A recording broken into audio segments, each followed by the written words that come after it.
c'était dans l'époque de Abdelaziz ibn Abdurrahman. C'est pour ça que je vous ai dit tout à l'heure que le premier contact d'Abdelaziz ibn Abdurrahman avec les Anglais va mener à des mauvaises conséquences. Et la première de ces mauvaises conséquences, qu'un groupe nommé Al-Ikhwan, ce n'est pas les Ikhwan, les frères de l'Égypte, frères musulmans égyptiens, non, un nouveau, il y a un mouvement qui s'appelait Al-Ikhwan, s'est levé contre Abdelaziz ibn Abdurrahman. Et cela, c'est le noyau de Salafiyya al-Jihadiyya. Ils ont dit, tu es mécréant car tu as fait une alliance avec les mécréants.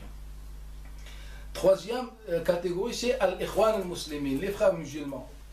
Ce régime qui a été fondé en Égypte, la tête, le fondateur de ce mouvement, c'est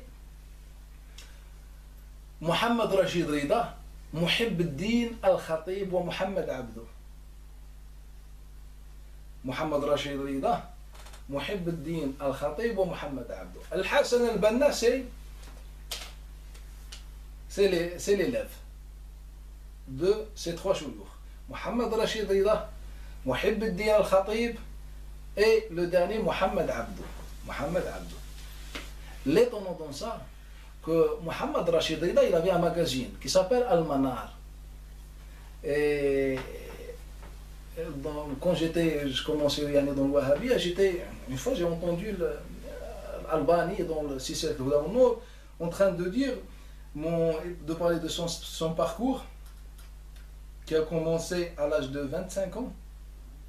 Il y a un parcours d'un savant, il commence qu'à l'âge de 25 ans. Mais dans cette époque, on était encore aveugle. On était encore aveugle. Il parlait de son parcours scientifique.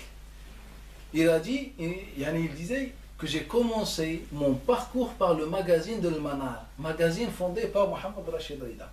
Mohammed Rashid Rida, comme c'est un spécialiste, entre parenthèses, de l'hadith, donc à chaque fois il mettait un article sur la science de l'hadith. Donc Albani, il a commencé son parcours scientifique à l'âge de 25 ans par un magazine, un article écrit, un article mensuel sur le ilm al-hadith. Dans son magazine, Mohammed Rashid Rida, il déclare avec sa propre langue, c'est-à-dire dans son magazine, qu'il fait partie de la franc-maçonnerie.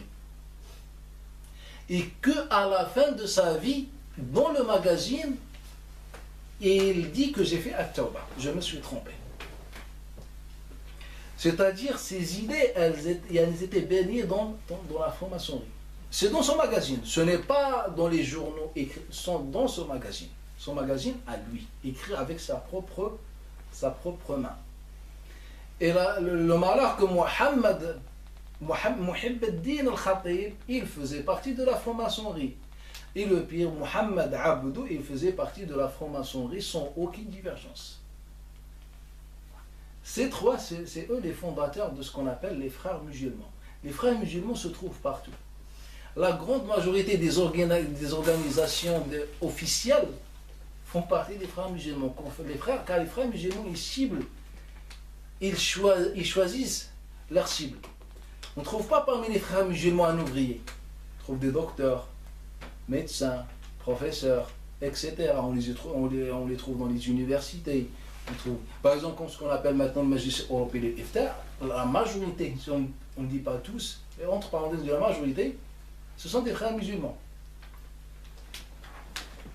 Quelle est la différence? Les frères musulmans, c'est comme les salafistes. La seule différence, c'est la méthode du travail. Que les frères musulmans, ils disent, on utilise la technologie et tout ce qui est moderne pour la prêche.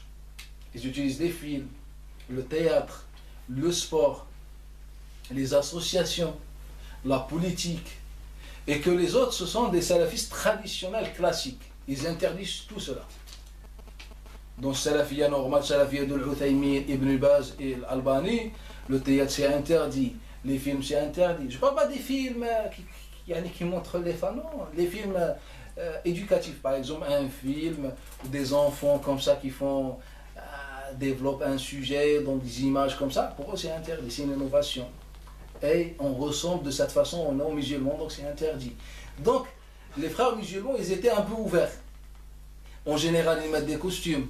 cela considéré par les autres comme un grand péché. Il taille la barbe, cela considéré par l'Albanie comme un grand péché. Si tu fais pas de cette façon, si tu fais moins de l'qabd, c'est un grand péché. Ala kulli hal, etc., etc.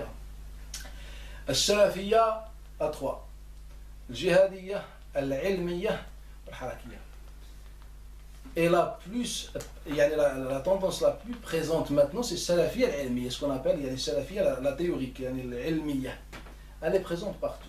99% de ceux qui viennent sur les médias, ce sont des salafistes de cette tendance. Al-Uthaymin, Ibn Baz, Mohamed Hassan, Al-Arifi, Abu Ishaq Al-Huwaini, Ali Hassan Al-Halabi, Ibrahim Shaqar, etc. Tous ils font partie de cette tendance. Non. Peut-être on fait une pause, cher, parce que là on a la moitié de... C'est pas grave. Continue. On va faire une petite pause de 5 minutes, chef, pour boire un petit peu, manger un petit peu. Ouais. Bismillah. Est-ce que tu peux nous parler des fondements du wahhabisme? Fondement du wahhabisme. Al-Wahhabiyya, les wahhabites ont fondé leur voie sur un principe. Al-Kitab wa Sunnah ala fahmi salaf salih. Le livre d'Allah, la sunna du prophète sallallahu alayhi wa sallam, d'après la compréhension de salaf salih. Le fondement, le principe fondamental de al-Salafiyya, c'est al-Kitab wa Sunnah ala fahmi al-Salaf salih. Et puis ils ont dit al-Kitab wa Sunnah ala fahmi al-Salaf salih dans la croyance, al-Kitab wa Sunnah ala fahmi al-Salaf salih dans l'application, dans les ibadat, les adorations. Kitab wa Sunnah ala fahmi al-Salaf salih. Une fois, j'avais fait une conversation avec un professeur de l'université de Saoud. C'est une spécialité, il se trouve dans Riyad, en Arabie Saoudite. C'est un professeur de l'hadith, c'est un cheikh de l'hadith. On a fait un débat sur le sujet. Moi, je lui ai posé la question, je lui ai dit, est-ce que tu peux me définir ala fahmi salaf salih, d'après la compréhension de salaf salih. Je lui ai dit, j'ai du mal à comprendre cela. Kitab wa Sunnah ala fahmi salaf salih. Car les musulmans, ils disent quoi? Ils disent le kitab, al-sunnah, al-ijma', le consensus. Ils ne disent pas salaf salih ou autre. À chaque fois, il y a un consensus entre les musulmans, pour nous, il est considéré comme un argument sans aucune divergence de Ahl-Sunnah. La seule divergence, c'est celle de Shia. Donc, Ahl-Sunnah, ils disent le kitab wa Sunnah wa l'ijma' et le raisonnement, al-qiyas. Et puis, ils ont la divergence sur les races des fondements. Donc, je lui dis, et on a un argument qui prouve chaque de ces fondements. On a des arguments qui prouvent qu'il faut prendre le kitab comme référence, Sunnah comme référence, Al-Ijma', le consensus dans cette généralité comme référence, Al-Qiyas comme référence, le raisonnement. Je lui dis, donne-moi un argument qui dit suivez le Kitab wa Sunnah d'après la compréhension de Salaf. Je dis, je ne comprends pas. Car pour nous, l'argument c'est le Kitab, le Sunnah et l'Ijma'. Si Salaf al-Salih, ils n'étaient pas d'accord sur un sujet, il y avait une divergence, donc ce n'est pas d'après le Salaf Salih.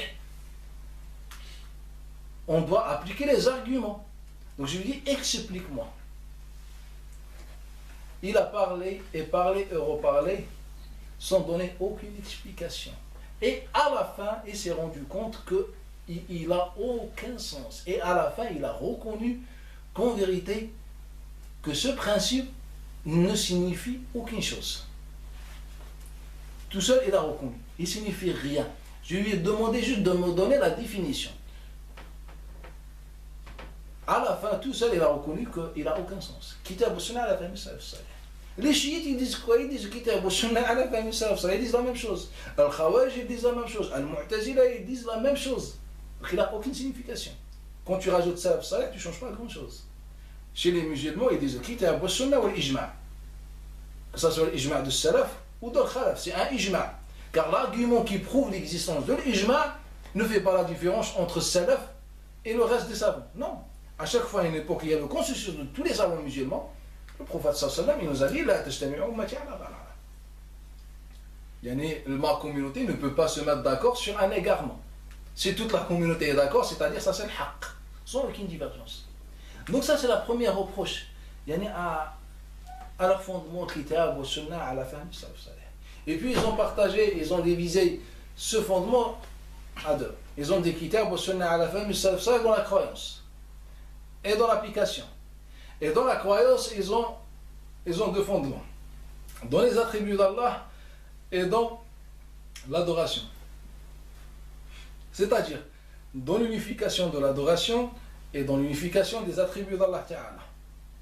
C'est le fondement. Le kitab wa sunnah, ala fahmi salaf salih, d'après la compréhension de salaf salih. Et après, ils ont appliqué ce fondement sur la croyance et sur les adorations. Et sur la croyance, ils nous ont sorti deux choses. L'unification de l'adoration et l'unification des attributs d'Allah Ta'ala et les qualités d'Allah Ta'ala.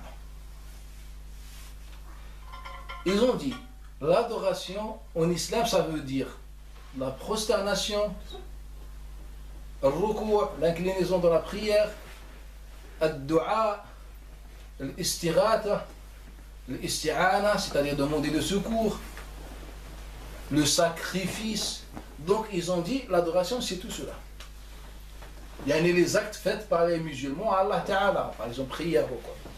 Et que chaque acte en lui-même indique le sens de l'adoration. Ça, la plus grande différence entre les musulmans et les wahhabiyya. Et à cause de ça, ils ont commencé à nous qualifier de mouchriquins et kuffar. Eux, ils ont dit, l'adoration, c'est tout acte fait par le musulman à Allah Ta'ala. Pour Allah Ta'ala. Par exemple, la prosternation, par exemple, dua, par exemple, l'isti'ana, demander le secours, etc., etc. Nous, on va appliquer, nous allons appliquer leur fondement. Ils nous ont dit le kitab wa sunnah ala fahmi salaf salih. Donc, on va voir ce que salaf salih ont compris.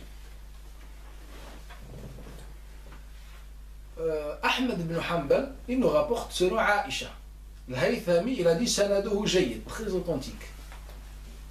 Fil majma'. Majma' al-Zawaid. Donc, Ahmed ibn Hanbal, dans ce hadith, il nous rapporte selon Aïcha radiallahu anha qu'il y avait une bête qu'ils n'arrivent pas à la maîtriser. Elle était folle ou elle avait la rage. Donc, et le prophète sallam, il est rentré dans le jardin. Ils avaient peur pour le prophète sallam. Ils ont prévenu le prophète sallam. Elle a la rage ya Rasulallah. Cette bête, dès qu'elle a vu le prophète sallam, elle s'est prosternée. Elle s'est prosternée. Sajadat. C'est Aïcha qui décrit qu'elle a fait une prosternation. Donc, si on prend le fondement de l'Wahhabiyya, ils ont dit prosternation, dua, etc. Tout ça, c'est des adorations. Donc, cette bête a adoré le prophète sallallahu alayhi wa sallam. On est d'accord? Ahl Sunnah, ils ont dit que l'acte ne peut devenir adoration que si elle est accompagnée par une intention. Si quelqu'un fait un acte, que ce soit une prosternation, peu importe, et il n'a pas l'intention d'adorer, il a fait par exemple par respect, etc. Pour les sunnah, les musulmans, il n'est pas mouchrik. On est dans le sujet, est-ce qu'il est innovateur, pécheur, mais il n'est pas mouchrik. Quelqu'un va à la tombe du prophète sallallahu mais il se prosterne. Chez les musulmans, il n'est pas mouchrik. La question qui doit être posée, est-ce qu'il a fait est sunnah ou pas sunnah? En conclusion, on va dire interdit ou autorisé. Mais dans aucun cas, on va dire shirk. Pourquoi? Car les musulmans, ils disent l'adoration, pour considérer quelque chose comme une adoration, il doit être précédé par une intention d'adoration. C'est pour ça tous les versets qui parlent de l'unification, Allah Ta'ala utilise toujours le même mot. Ittakhadou, ils ont pris pour Dieu. Ce n'est pas ils ont fait des actes, ils ont pris pour Dieu.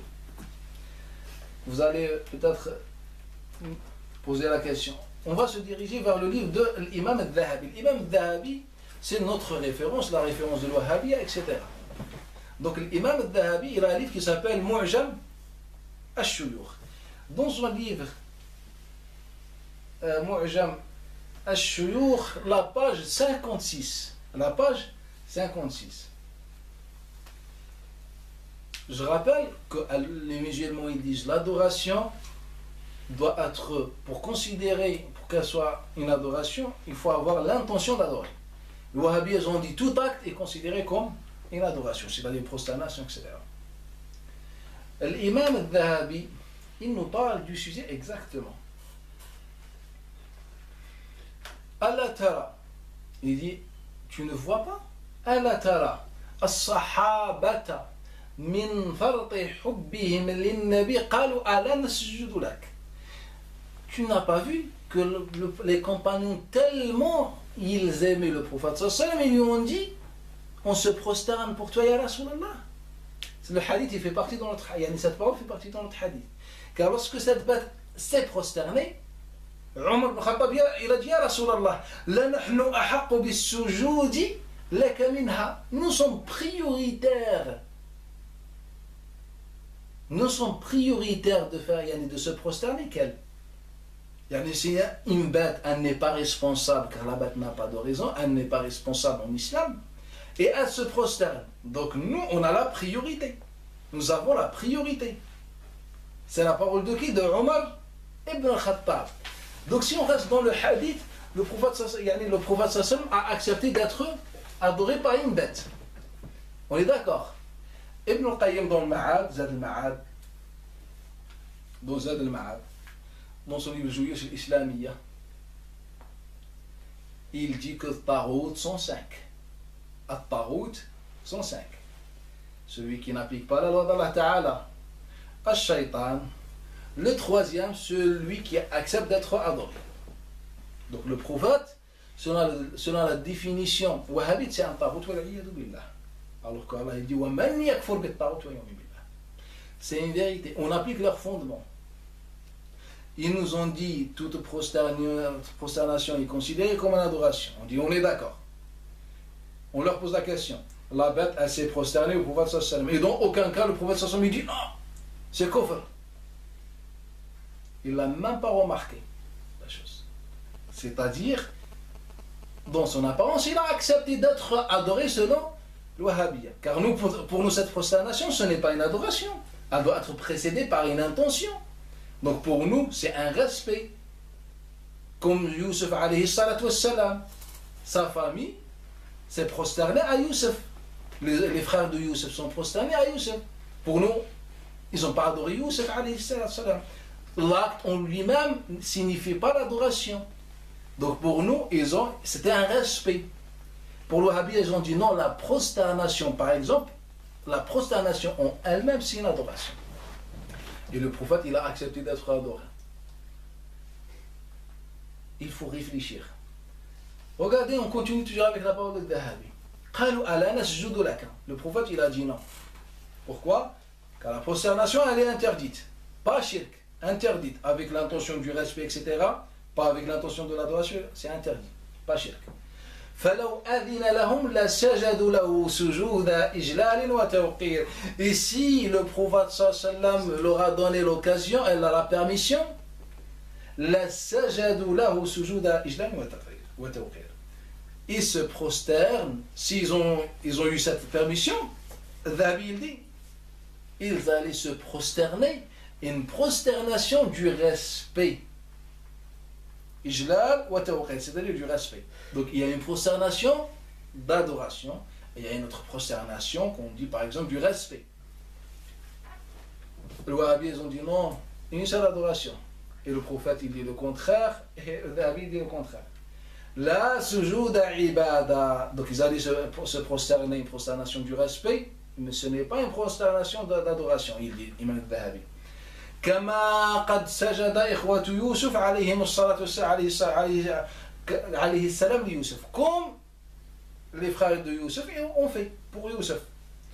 وكذلك القول في سجود المسلم لقبر النبي على سبيل التعظيم والتبجيل لا يكفر به أصلا. Voilà, une parole des savants, elle est claire. Il a dit, et comme cela,